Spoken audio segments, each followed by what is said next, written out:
la mañana con 35 minutos, 7 con 35 minutos, en Punto Noticias de Radio Pichincha. Saludamos ya con nuestra primera invitada, como lo habíamos anticipado, se trata de la doctora Sibel Martínez, activista en derechos humanos. ¿Cómo está, doctora Martínez? Buenos días, qué gusto saludarle, bienvenida, feliz año. Le acompañamos Alexis Moncayo, quien le habla, Licenia Espinel. El pasado fin de semana se produjo el debate entre los aspirantes a la prefectura de Pichincha y allí se dieron a conocer algunas sugerencias, otras que no fueron sugerencias, en fin, pero algunas propuestas para enfrentar una de los problemas más grandes que tiene el país, que es la violencia de género. ¿Qué opinión le merece? ¿Le gustó alguna de las propuestas? ¿Alguna es realizable? ¿Alguna fue concreta? ¿Qué evaluación tiene usted respecto a lo que fue este debate de los aspirantes a la prefectura de Pichincha? Buenos días, bienvenida. Buenos días, Licenia. Alexis, un feliz año para ustedes también, aunque no sé si tan feliz, pero al menos que logremos cambiar estas realidades, ¿no? Estos flagelos sociales que tanto daño hacen a la sociedad, a nuestro país.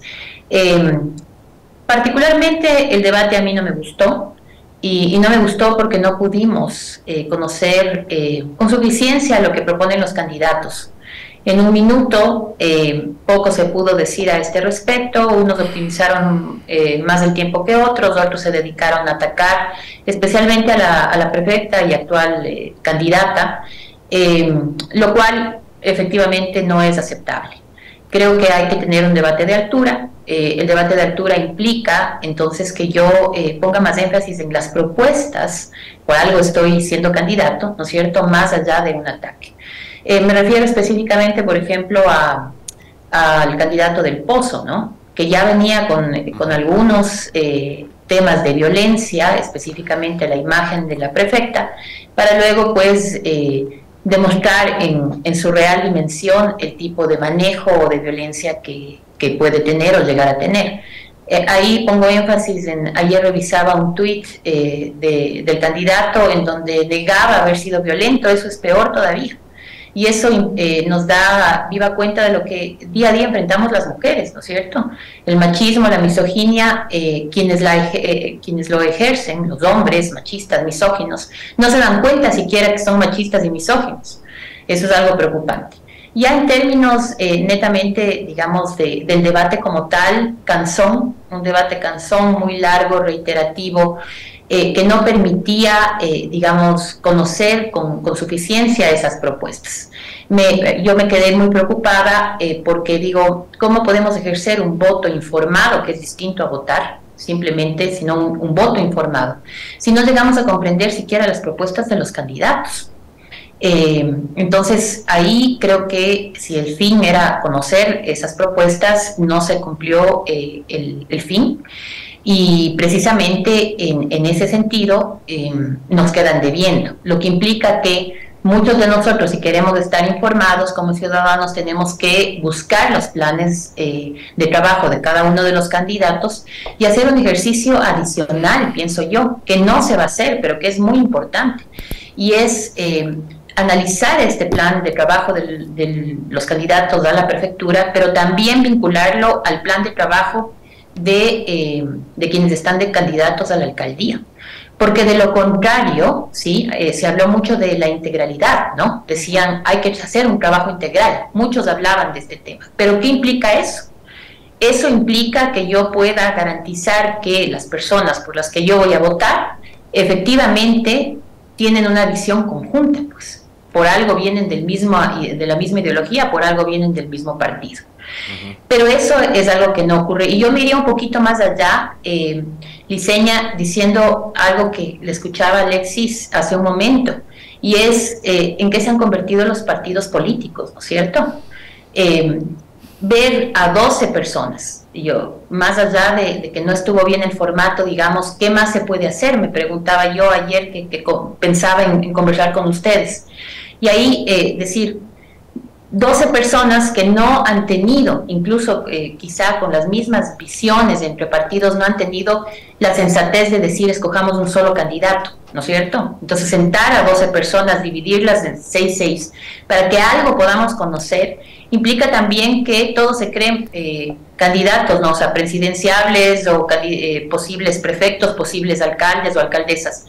y no están pensando realmente en la ciudad, no están pensando realmente en la provincia. Entonces también hay un cuestionamiento a este sistema político, ¿no? En donde los partidos políticos se han caracterizado y siguen caracterizándose por la vaciedad de contenido, son clientelares, asistencialistas, populistas, lastimosamente.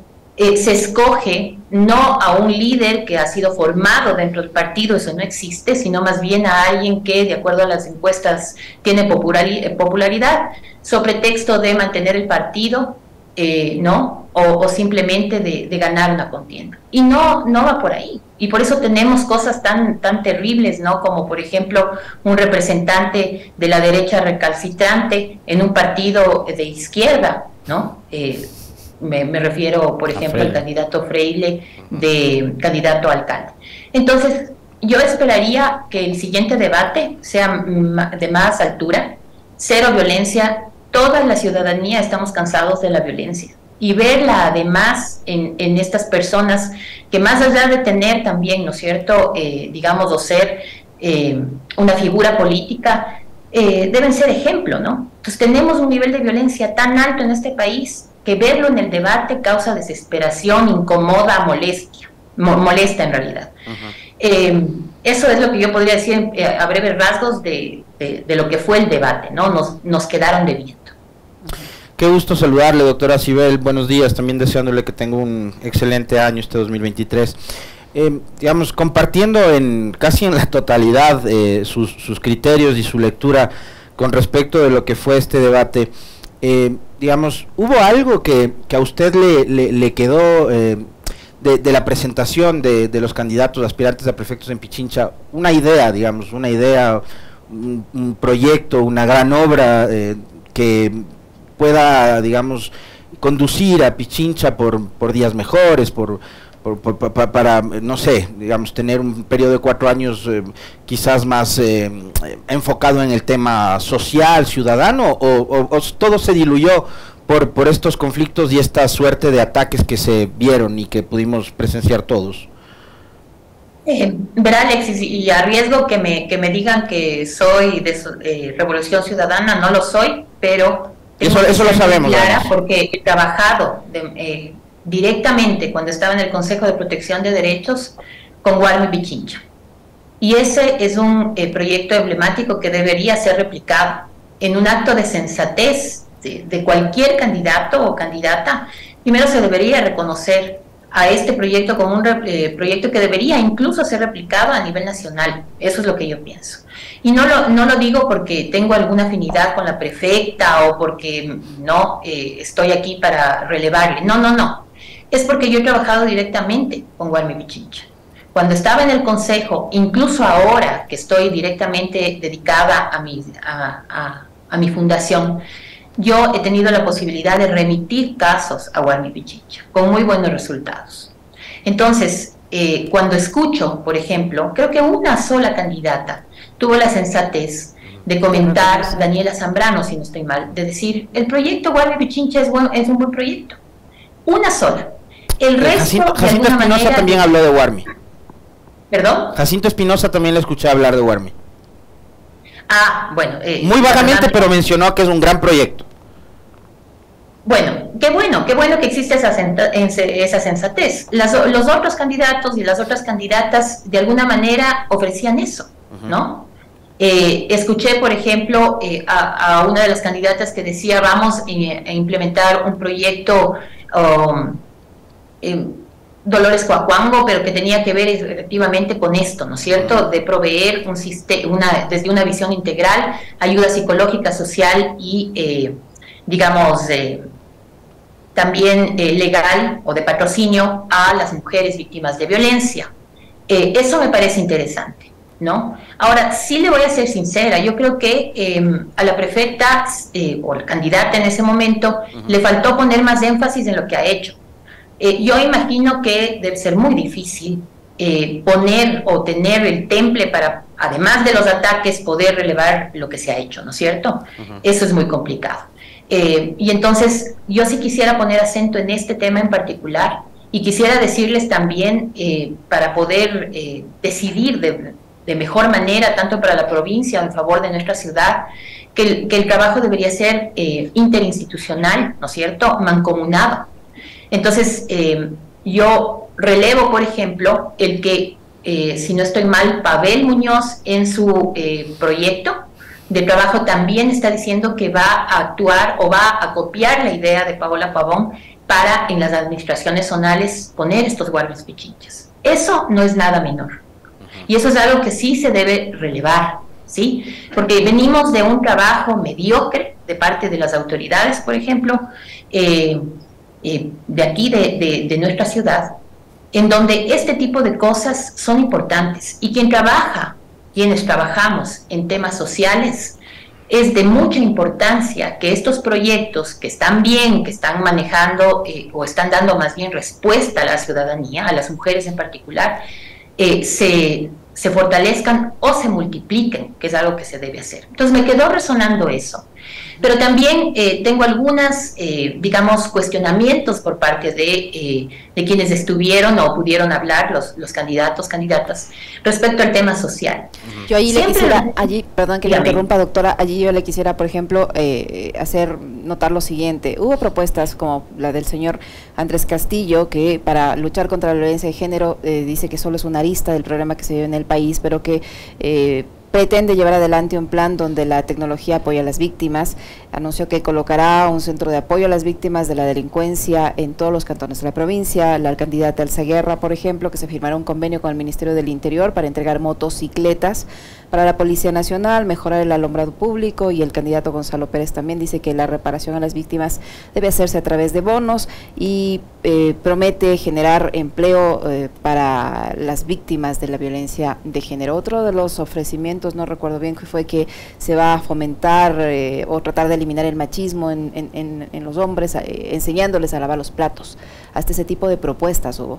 Ese fue de Jacinto Espinosa, ¿no? Del candidato Espinosa, sí lo recuerdo. ¿Qué revela ese tipo de propuestas? ¿El desconocimiento, incapacidad? ¿Qué revela? Y yo creo que, bueno, hay que reconocer que el tiempo fue muy corto, ¿no?, para poder expresar con suficiencia lo que se debe hacer en materia de violencia de género. Sin embargo, sí revela algún tema de falta de enfoque, ¿no? Y a eso iba el diseño. Ninguno de los candidatos habló, por ejemplo, de una reforma al COTAD, a efectos de poder, si usted quiere, que el enfoque de género y de derechos humanos esté o forme parte de estos planes de seguridad que se habló, de este plan de ordenamiento territorial, porque es importante hacerlo. Entonces, a mí me preocupa, por ejemplo, que hay personas que conocen muy bien, sobre todo las candidatas, la problemática de la violencia de género, y saben con suficiencia que si no se transversaliza este enfoque, poco o nada se puede hacer. O saben con suficiencia que si no se trabaja de manera articulada, también poco o nada se puede hacer. Entonces, yo creo que es una mezcla de desconocimiento y de falta de enfoque también. Creo que el tiempo les jugó en contra, pero sí podía haber habido una mucho mejor exposición. Por ejemplo, Andrea Hidalgo habló de estas zonas de calor, ¿no es cierto?, de estos mapas de estas zonas de calor. Pero también hubiese sido interesante que se considere que ya hay una ley en contra de la violencia de género que obliga, por ejemplo, a tener el RUP, ¿no? O sea, poder tener estas cifras específicas en cada cantón, en cada provincia, para saber cómo atacar la violencia.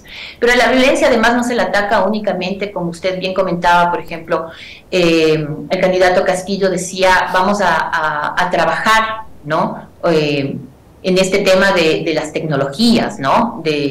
Queremos llevar un plan donde la tecnología apoye a las víctimas. Es una arista nada más.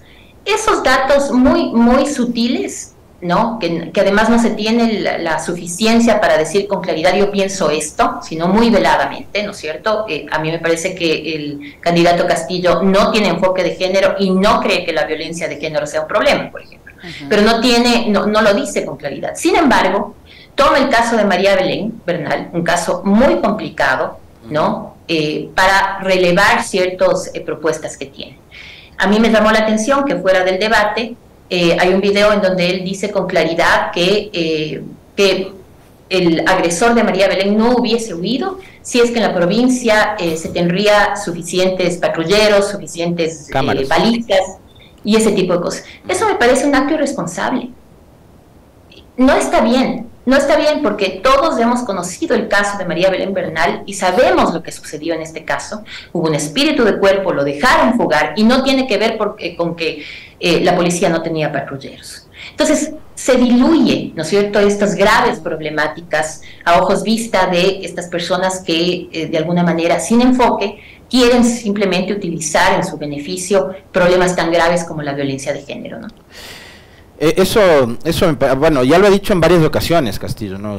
Prácticamente responsabilizando a la prefectura de que el señor Cáceres haya fugado del país, una locura, una completa locura. Pero usted, sobre eso, doctora Cybel, y otras cosas más, lo que sí hemos visto es como, digamos, aparte de los ataques que finalmente a la gente, no sé si ya le está hartando esta política de la confrontación, no sé qué opinión tenga usted con respecto de eso. Yo sí noto que hay, o sea, un fuerte rechazo ciudadano a la política en general, no importa si eres de izquierda, de derecha, si eres de Creo, del PSC, o Revolución Ciudadana, o cualquier partido, la gente tiene una resistencia a la política en general. Pero, adicionalmente, ¿qué pasa cuando los políticos montan este tipo de shows, cuando, digamos, en un debate, lo que muchos hubiéramos deseado y esperado, es que se hable de las propuestas, por un lado, y por otro, estamos en una campaña electoral, van a ofrecer de todo. El señor Del Pozo dijo 1000 cámaras en toda la provincia, y alguien le decía, ¿por qué no 5000? ¿Por qué no 10.000? ¿Por qué 1000? ¿Qué solucionas con 1000? ¿No? La señora Viteri ha dicho, hemos llenado con 50.000 cámaras Guayaquil. Bueno, no han servido de nada, porque hoy Guayaquil es una de las 50 ciudades más inseguras del mundo. Entonces, tampoco es que poner cámaras es la gran solución para los problemas de inseguridad. Pero el problema, doctora, es que las campañas políticas desde hace algunos años atrás, y más ahora con el boom de las redes sociales, se han convertido en el espacio para la baratija, ¿no? Entonces, ayer, por ejemplo, yo ya vi un candidato a la alcaldía de Quito que dijo internet gratis para todos. ¿Cómo vas a dar internet gratis a 3 millones de habitantes en Quito? ¿No? El candidato que va ahí a dar conciertos por toda la ciudad. Entonces, ¿cuándo vamos a por fin tener, digamos, una política seria que le haga propuestas concretas a los ciudadanos y que esas propuestas finalmente, durante los 4 años que dura un periodo, puedan ser realizables? A ver, yo creo que este canibalismo político, ¿no?, que se ve y que únicamente es sobrepasado además por estas grandes chequeras de quienes quieren ostentar estas dignidades, aunque no tengan pálida idea de lo que hacen, ha marcado durante todo este tiempo el quehacer político. Y eso es lamentable porque de ahí nace la antipolítica, definitivamente, ¿no? Muchas personas que tienen capacidad para poder ejercer estos cargos no quieren saber siquiera de la política. Partidos de alquiler, ¿no? Lo que usted bien comenta, unos videos hoy marcados por unos videos en donde, por ejemplo, un candidato alcalde dice soy borracho pero no ladrón y todos aplaudimos, ¿no? O sea, digo todos quienes aupan este tipo de cosas, porque hay otros que somos muy críticos. Pero al final del día, eso es lo que venden, ¿no es cierto? El jugar boli, el cantar 4 canciones, no necesariamente una política, digamos, una propuesta, perdón, política, técnica que ayude a salir de la situación en la que nos encontramos. Nos hemos olvidado que estábamos en una crisis de enormes proporciones, la pandemia, la pospandemia sigue siendo una crisis, las respuestas deben ser sobre esa base, ¿no es cierto?, desde un enfoque de derechos humanos. Y no se habla de este tipo de cosas, quizá porque no vende, quizá porque no se entiende, pero por ejemplo, ¿cómo no podemos hablar de grupos de atención prioritaria? ¿Cómo no podemos hablar de los niños? Porque cuando cambiamos una provincia o cambiamos una ciudad, ¿no?, en favor de los niños, todos ganan.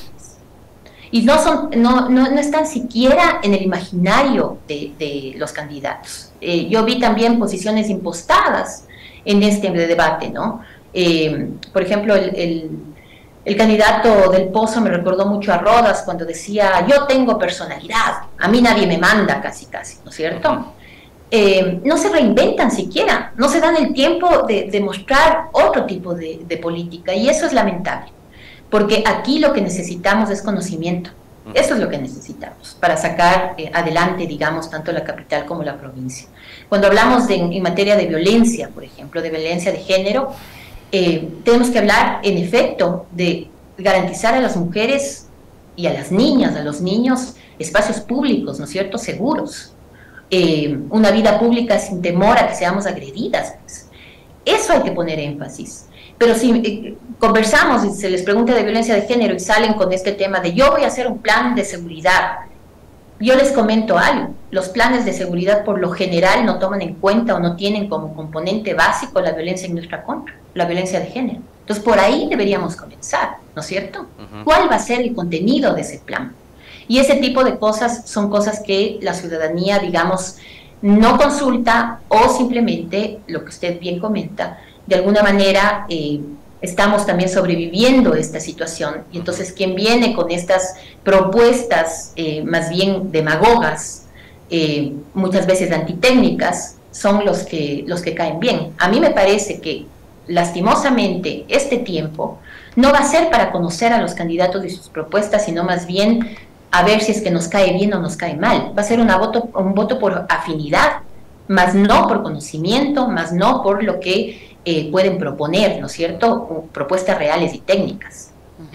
Y luego los ciudadanos vivimos las consecuencias de este tipo de decisiones emocionales, doctora Martínez. En el ámbito educativo, ahí también se lanzaron algunas ofertas y yo creo que incluso estaban lejos de las competencias que tienen las prefecturas de Pichincha. Y en lo que tiene que ver con los niños, prácticamente nulas, excepto me parece que la prefecta Pavón sí hizo una propuesta para el tema de los niños en cuanto a la recreación y el deporte, pero fuera de ella, si mi memoria no me está fallando, no escuché propuestas para los niños, y los niños también son una parte importante de la sociedad.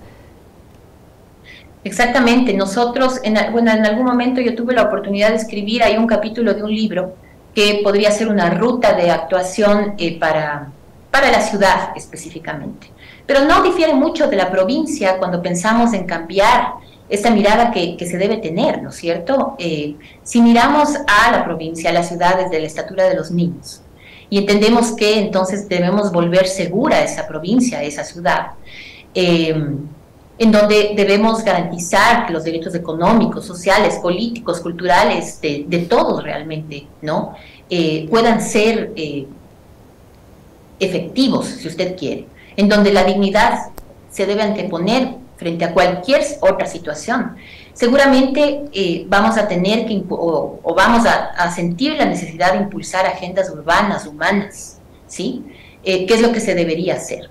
Entonces, a mí me llamó la atención, por ejemplo, que en todos estos 4 temas que se trataron no estaba educación, tampoco estaba cultura.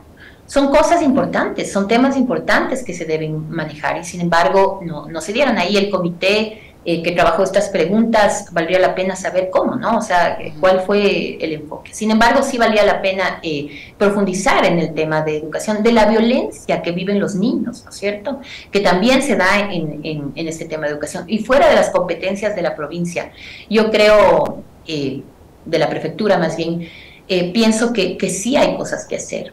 El ocio en los niños debe ser garantizado. Y eso va de la mano del trabajo infantil, de la mendicidad.